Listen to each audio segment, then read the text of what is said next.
संसारकै सबै भालेहरू भन्दा छिटो उठेर कुकुरीको आँ गर्दै केटाहरूको घरतिर लागे। हामी चाहिँ पिकनिक जान लागेको त्यही भएर हो के। मम ड्याडको पनि आशीर्वाद लिनु पर्यो, भरे के भइहाल्छ कि। हाम्रो केटाहरू यति ह्यान्डसम छ कि मसँग बोल्ने केटी नि यिनीहरूसँग बोल्न जान्छ यार। बसमा ठाउँ नआटेर हानान भएर तनाव बल्ल तल गरेर थुम्से डाँडामा आइपुग्यो यार। यहाँ चाहिँ गुम्बा पनि रहेछ अनि टेन्ट पनि रहेछ। यहाँभित्र सुत्दा त कति मजा आउँथ्यो भाइ। यो साल त कति छिटो दसैँ आएको भाइ। रोटी पिङ खेल्दैछ यार। रोटी पिङले हातै दुख्ने गरी हल्लाएर अनि हामी खाजा खानेतिर गयौँ। खाजा खाएर फेरि पिङ खेल्नेतिर गयौँ। फेरि बग लाग्न थाल्यो अनि फेरि खानातिर गयौँ हामी। आज एक दिनमै मोटो भइन्छ कि म। यस्तो लुरे मान्छे खाएको छ। जिन्दगीमै नदेखेको डान्स आज देख्नु पर्यो। हेर्नु त यस्तोको हुँदो रहेछ। मैले त आफ्नो शरीरलाई कन्ट्रोल गर्नै सकिनँ।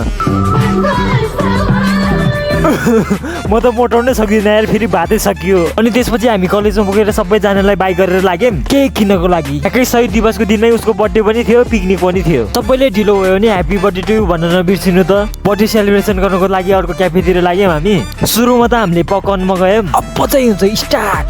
बर्थडे बोयले चाहिँ हामीलाई अनि हामीले चाहिँ बर्थडे बोयले गम please happy birthday to you भनिदिनु होला है।